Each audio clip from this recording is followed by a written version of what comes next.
YouTube. What's going on, my people, man? As you can see, I ain't doing a damn thing. I'm dealing with the worst part of trucking right now. The worst part of trucking, the sit up and wait game. Sitting here waiting. I'm out here in New Hampshire, Raymond, New Hampshire, at the Walmart. Had a 12 o'clock appointment. Got here about 12:45. Got here in enough time, whatever. But the load I'm on has so much different items on there. It's just like it's gonna take a minute for them to unload me. I already know I'm gonna be here all day. I just spoke to the dispatcher and everything, so next pickup should be at a 24-hour location, so it shouldn't matter. Right now I'm on paper logs, so it shouldn't matter too much. I ain't holler at y'all in a minute, man. Dead ass. It been a minute, but I've been doing the damn thing. Shout out to everybody that follow me on Instagram. I be trying to be on Instagram, but yo, ain't enough time in the day, man. I'm be honest. Like, I feel like, yo, for people that could be on social media all day, every day, where y'all find the time at, man? Like, where do y'all really find the time? My brain be going so much that I don't ever have time to do anything else other than think. Yo, I be on some thinking time, always thinking. Before I know it, 4 or 5 hours done went past, and I gotta sit back, go to sleep. Like, so when, I don't know, man. To each his own. But I be trying to stay social and everything. But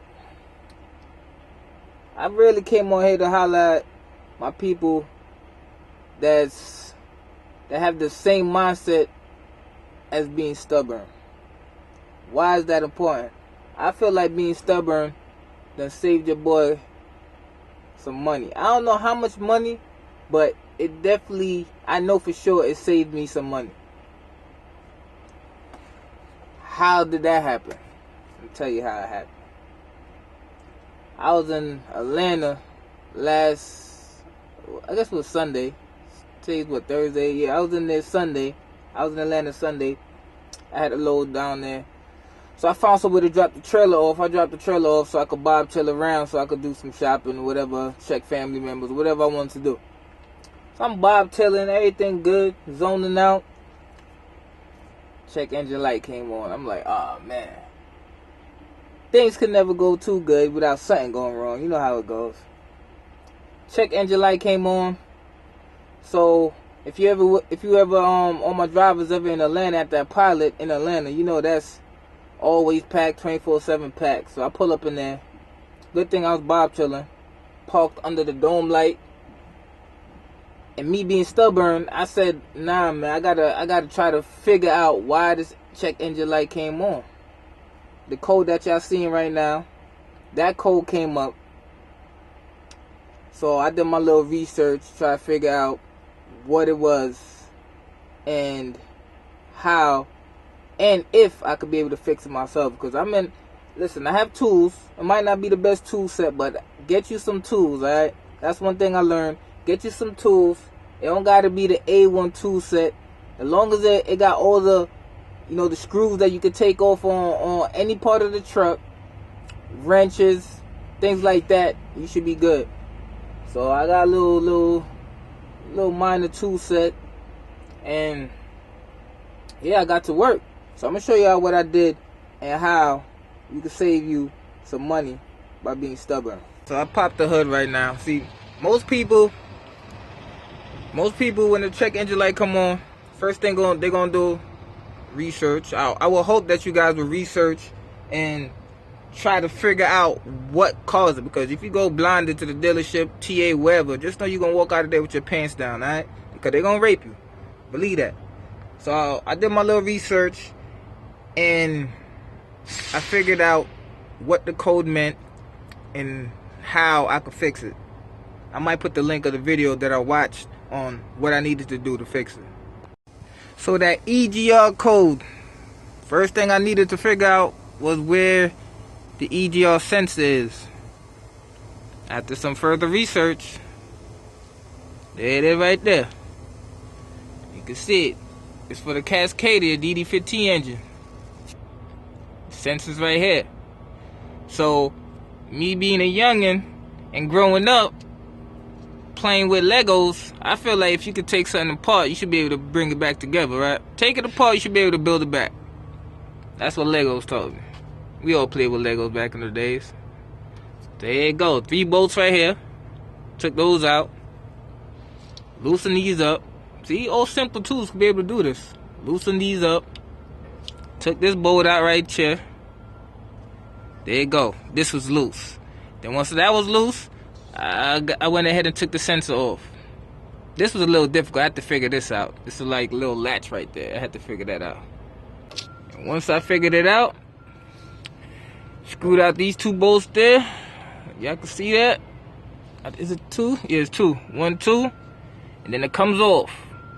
I should have did it. If I knew that I was gonna be able to fix it, I would have recorded while I was doing it. But took it off, and then you see the sensor. The sensor was good, still was clean. And then the last part was this right here. This little tube right here. It was full of soot. Full of soot. So that was the issue. The air, it wasn't breathing clearly because it was clogged up with soot at the top. So how I cleaned it, took one of my old toothbrushes and pretty much just cleaned out all the soot in the inside.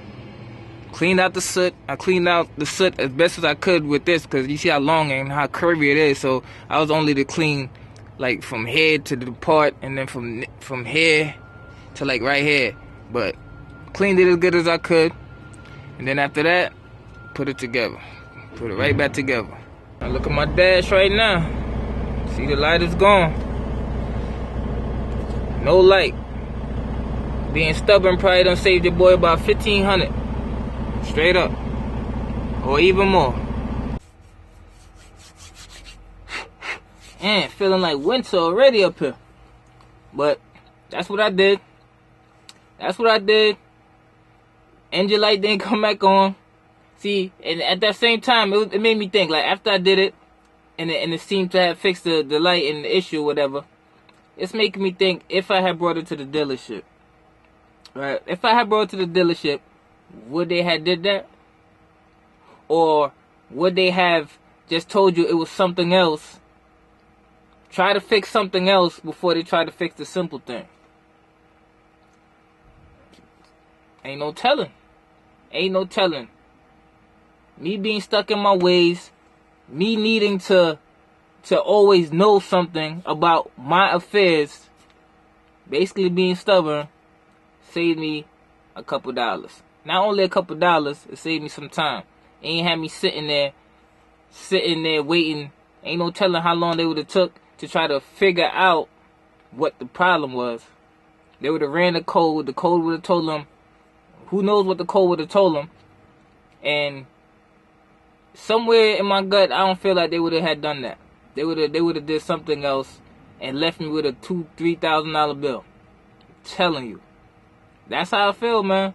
And if it's anything, my advice, my new drivers, you know I'm always on task with y'all, try to tell y'all what's up. Get you a tool set. Well, if you're gonna be an owner, get you a tool set. You got the maintenance book for your truck. Look at your maintenance book for your truck and figure out as much as you can about it. Of course, there's going to be things that we can't do. There's a lot of things on the truck that I'm not even going to attempt to do. Right? I'm not even going to play around with it. End up somewhere stranded or some stupid shit. So, I ain't going to do that. But minor things that you could figure out where it starts and where it ends. You see what I'm saying? And you have the tools to go ahead and take those parts off and swap it out or whatever you need to do. I suggest that you do it yourself, man. Do it yourself. Save you some money. Save you some time. That's how I feel about it. And your boy done saved a few dollars. You too. I'll holler at you. One time.